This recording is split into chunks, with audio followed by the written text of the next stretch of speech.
If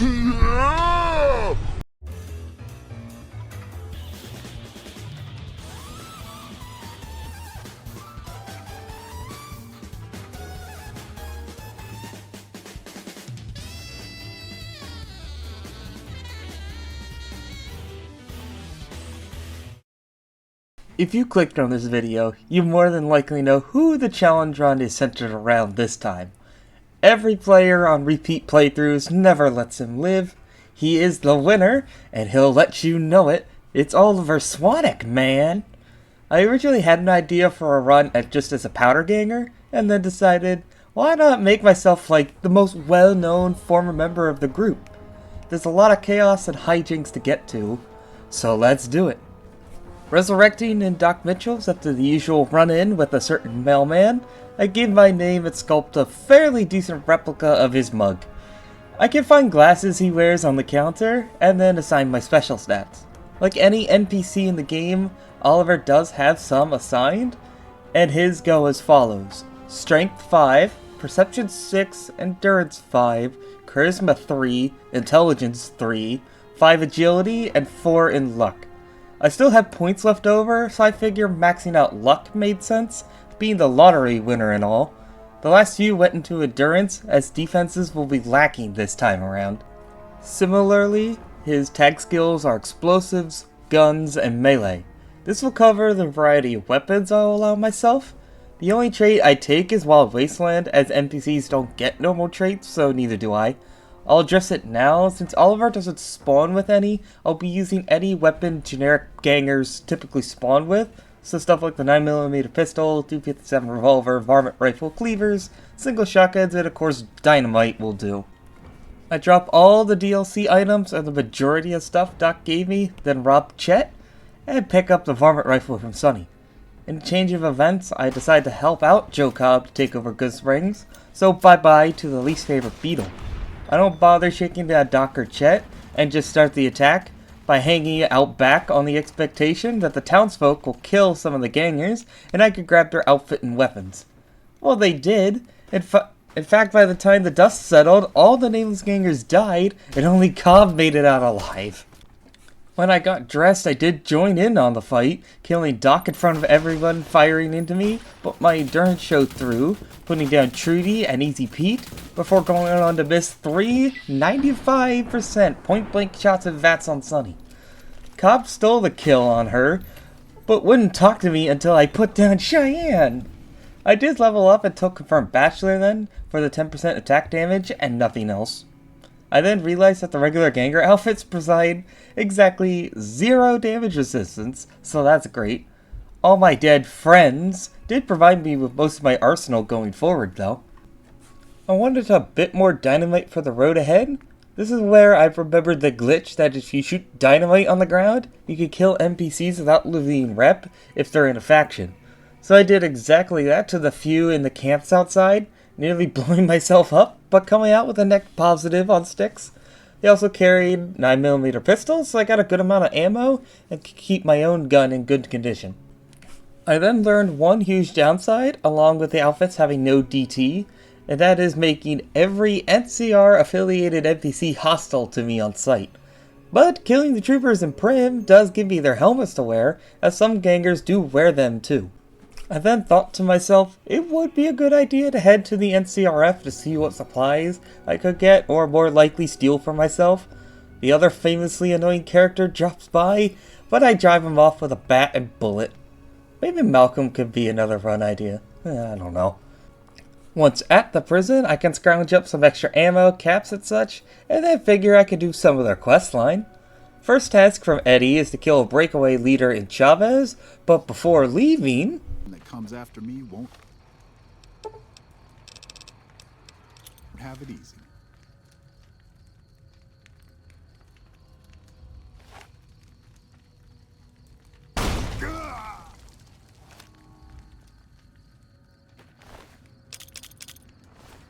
Killing Chavez was worthwhile, as I managed to take him and most of his cronies out with one single piece of dynamite. But what was worth it was one of them had the Ganger Guard armor, so finally some DT, bringing my max total to when repaired to 7. Next task is to dispose of a suspicious traitor by Gene skydiving. Turns out he's a bounty hunter, and the two of us engage in a shotgun duel before my crits win me the bout. I then killed the gangers here I forgot about by simply holding the stick out in front of me, then shooting them. Eddie then wants me to check for any info about any upcoming NCR raids, and my two options to try are either the NCR or Johnson Nash. I tried the latter, but turns out the locals here are also hostile on sight to powder gangers and all open fire on me. They don't follow me out of the casino when I leave, so I simply kept going in, took some shots, or threw some dynamite, then retreated before they could finish me off. After finishing off Nash and the rest of the locals, I felt pity for them and decided to spare the only one who didn't fight back in Primm Slim.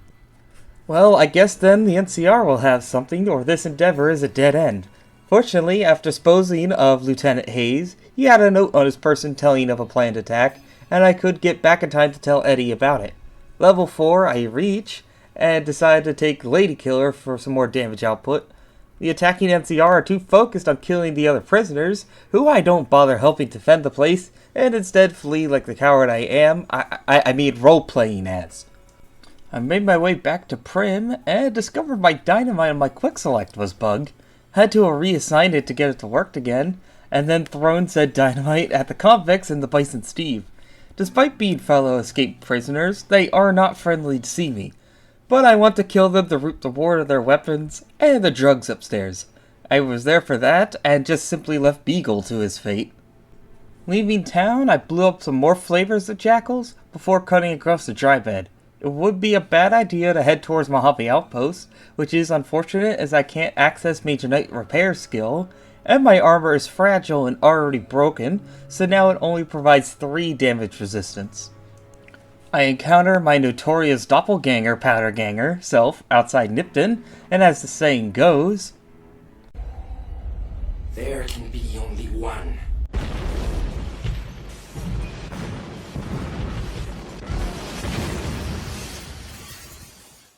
I do not care to get revenge for the gangers in town by killing Volpes. Remember, powder gangers is small time, man. I am a winner. One who's already being hunted by NCR, and I don't need to bring Legion attention down on myself. Outside, I went big order hunting and got launched pretty far by this one. This time, not stuck in a rock. Also ambushed the ambushers waiting along the road. Thankfully, none of them had a grenade launcher. I made a brief pit stop at Wolfhorn Ranch to grab Chopper, the unique cleaver, for a decent melee weapon should I want to use one. I continued to not engage with the Legion ambush, instead getting a quick sneak attack on the NCR comms officer after entering Ranger Station Charlie. Once in Novac, I was interested if Boone would refuse to interact with me given his NCR affiliation. Turns out he doesn't seem to care, so I offered to help him by dragging someone out in front of the dyno. What's going on, man? Yeah, see ya.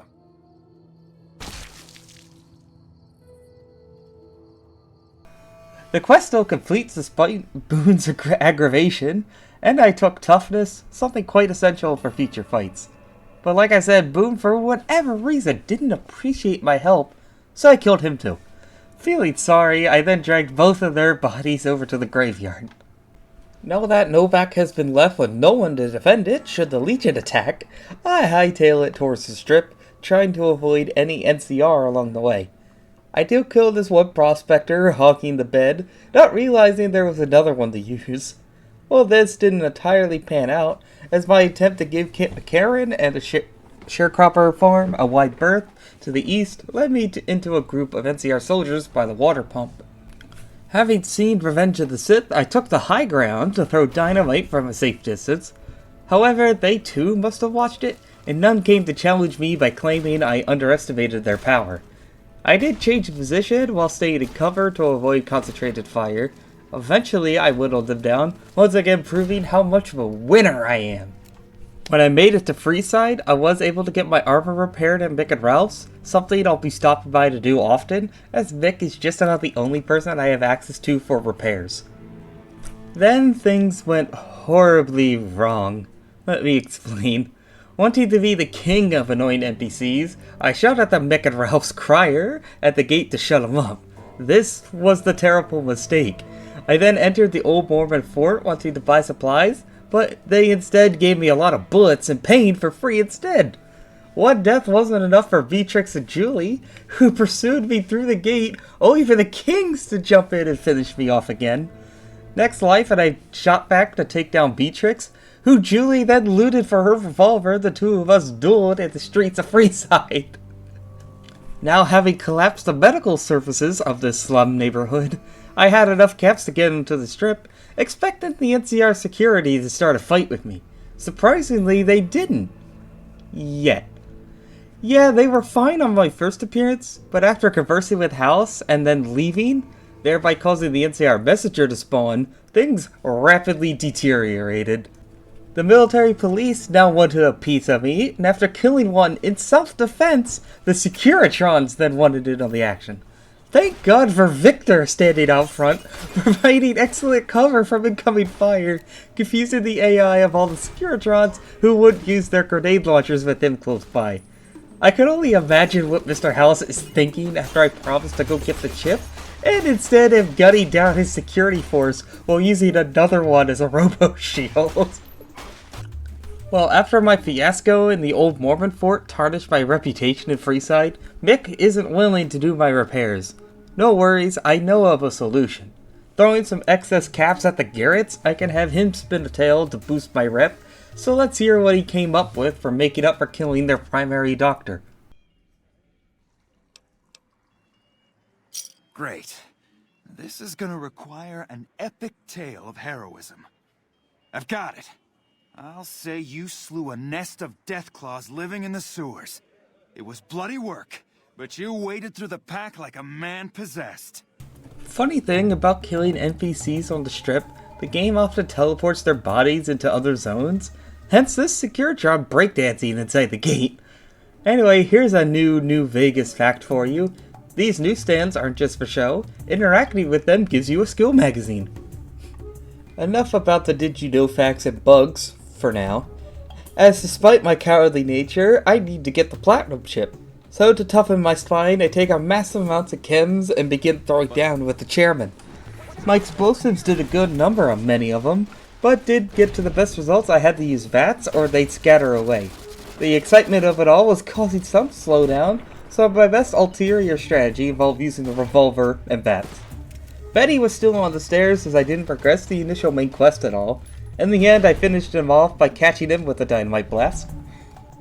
After finishing the last few chairmen off in the area, I could level up. The level is 8, and I have put enough points into melee guns to take the cowboy perk, seeing as most of my arsenal is affected by it. Still wanting some more XP, I then used Chopper to butcher all the other unfortunate casino goers inside the tops, then met up with Yes Man. Makes sense he's my ending of choice, as I feel he's the only one capable of tolerating me, and makes the most sense to go for. Now tasked with meeting the various factions, the Ultralux is my next protocol, and like the tops I'm getting myself high as a vertibird and drunk as a Vegas partygoer, and fighting my way through them. My dynamite didn't seem to have much of an effect, so I had to resort once again to backing up in circles around the lobby, taking pot shots at the small mob closing in. I thought about freeing Ted, but hadn't talked to Heck, so he didn't spawn, but a spaghetti demon did when I re-entered the dining room. Just like the tops, once all active resistance was gone, I then became Butcher Oliver and chopped up all the defensive patrons for 20 XP each. Speaking of explosion resistance, all that Brahmin ranching must have given Heck Gunderson outright immunity, seeing as I planted a stick right at his feet and it did absolutely nothing. Bullets, though, proved more effective. I killed Heck so I could immediately turn in his demise to Walter Phoebus outside for some more XP, then decided to kill him and his wife too for the hell of it. Given the pattern emerging on the strip, you can imagine what became of the Emertas. Just let them sleep at my feet. I wasn't so confident tackling House and his Securitrons directly. Victor isn't so willing to act as cover anymore. Instead, with a little turbo, I could slip by them all and give Mr. House the same treatment Betty received. Having forgotten about my previous run-ins, I shouldn't have been surprised to learn that the personnel at the New Vegas clinic weren't willing to serve me, so no implants. I was making my way to the boomers next, and contrary to how I introduced myself to the casinos, I do want the boomer support. I like blowing shit up, they like blowing shit up. We'll make it work. I got their support in a pretty fast manner. There is no challenge beyond one of patience, listening to Pete, and spamming through questions later. With the Mentat Repair magazine, I got my repair skill high enough to fix the panels on site, and the ants in the generator room are no more difficult than the ones to the waist, so long as I don't use my explosives. This gets me to level 12, to which I put enough into survival to get the travel light perk. Getting to the bomber was a bit tense with how close I got to Camp Golf, and then having a vilified rep with the NCR means their patrols can start hunting for me, and they likely won't give me their typical 3-day warning. But the bigger threat was the lake lurks, who killed me in seconds trying to storm the barge. I gave it a wide berth next time and made it to the bomber without being harassed, in which I could then raise said bomber to recruit the boomers to my side. Between the two factions left to meet, the Khans and the Brotherhood, I opted for the Brotherhood next. I entered the Hidden Valley bunker, and then after getting colored, agreed to deal with Dobson. Knowing he wouldn't be happy to see me, I slipped into the bunker that he's staying in, and simply rigged his radio to explode. I then made sure the radio did its job, before teabagging his corpse on my way out. That's all I care to do with the Brotherhood, so it's off to Red Rock Canyon. Okay, that'll do. I care even less about the Khans. I'm not being work-shy, the character I'm role-playing as is. With each faction interacted with to varying degrees, I can head back to the strip, and after chasing some very cowardly NCR troops around who were afraid of me, I met up with Yes Man to have him installed into the Lucky 38. All I need to do now is head to the Eldorado substation. Before the game crashes and install the override chip. I had found the suppressor for the varmint rifle, so I could pick off the fire ants to clear a way to the station from a safe distance. Inside the station, I caught the NCR literally sleeping and gave them all a loud wake-up call. Same went for those who came back out from patrol when I was leaving. Due to my previous actions, I only had 3 vendors to sell me healing supplies: Chet in Goodsprings, and Dr. Strauss and Cliff Briscoe in Novac. I have been traveling back to these 3 often during the run, and having no more need for him, I got bored of Chet and added him to the rest of the Goodsprings cemetery. I also hit up Mick one last time for repairs.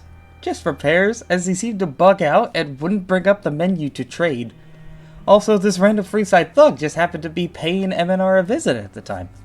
But before I head off to the dam, I figured I was quite close to level 14, and by proxy, another perk. So I opted to get some quick XP by heading back to Hidden Valley, and after fighting my way through the Centaur Pit, get scaled to back of Black Mountain via the door exploit in the back, and can engage Tabitha at a quick sparring match. With my high crit chance, the revolver is my best go-to weapon, and with low AP cost, I can fire enough shots into Tabitha's head, and with one last crit, can explode it into jam. This does get me to level 14, and while finesse would be a good choice, I figure fight the power is the better option for improved crit chance and added defense against the large factions I'm going to be confronting very soon. For the most part, I wanted that defense boost, as I did not care to engage anyone on top of the dam, and instead began legging it across, all the while drugged up so much I was getting addictions left and right. Since I didn't bother heading to the fort for reasons, I have to render the dam inoperable to succeed. When a large number of Centurions came running at me, I ducked into the tower since they can't come in. Here I had a massive brain fart, and thought I needed to get through the makeshift building halfway across, completely oblivious to the marker telling me otherwise. Eventually, I sorted myself out, and was pleasantly surprised to find that Dynamite did great damage to the NCR heavies blocking the door, who returning viewers can attest proved very spongy at absorbing damage in my single shotgun run. With Yes Man in control of the damn systems, I could die to an unlucky shot from an NCR Ranger, and do the previous interior section all over again. Ever determined in my drunken and high state, I pressed on, and can make the generators go boom.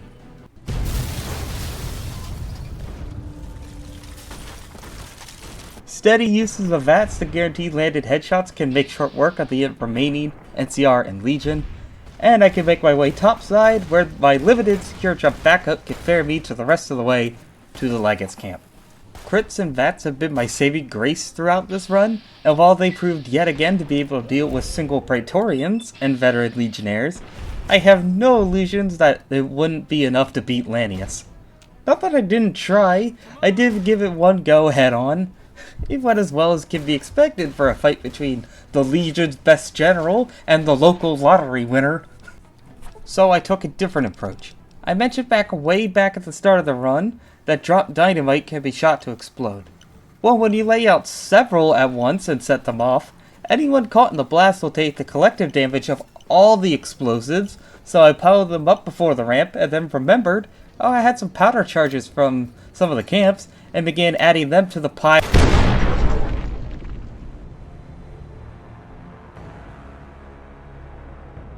This is when my game just began to break down even further than before.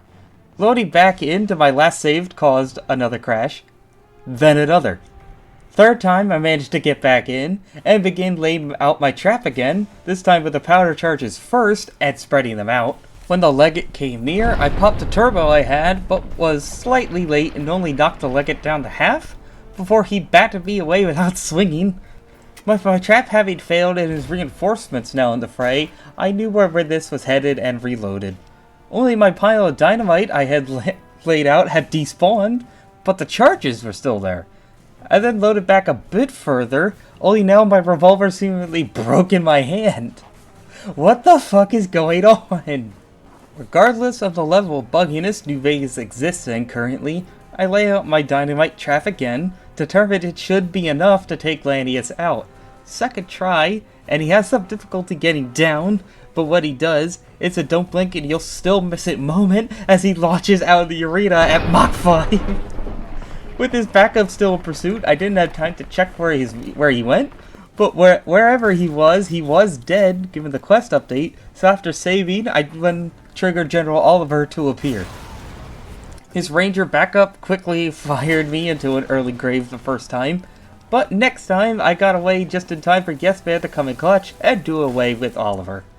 Rather than approach Yes Man, I gave him the slip up where the legate stood, and out of curiosity, used no clip to find where Lanius ended up.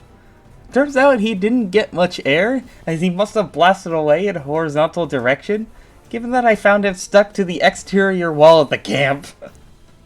I had dragged Oliver's body over to give the two of them a synchronized teabag, but Yes Man interrupted me before I could.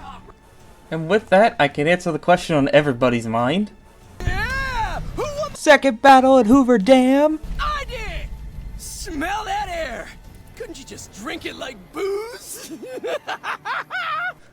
This just might be my new favorite run in terms of how much it made myself laugh throughout. Some intentionally from the character idea, and secondly from the game, seemingly playing along with the tricks. I had not laughed as hard as I did at a game when the dynamite trap blew up in my face. Good news, since I started working on this video, I'm now a member of the YouTube Partner Program, so here's to a new milestone for myself on YouTube. It only took 4 months and 10 videos to get there, so here's hoping 1,000 comes quicker. A big thank you to all those who expressed support on previous videos. I saw it all and I really appreciate it. I think I'm really starting to come into my own and thoroughly enjoy making these videos. If you wish to keep giving me some more, all I'd ask for is a like and sub, if you haven't already, along with comments for any other runs I should do as other Fallout characters and the like. With that said, I have said everything I need to say, apart from a final goodbye. We accomplished a lot together. It was fun. Take care.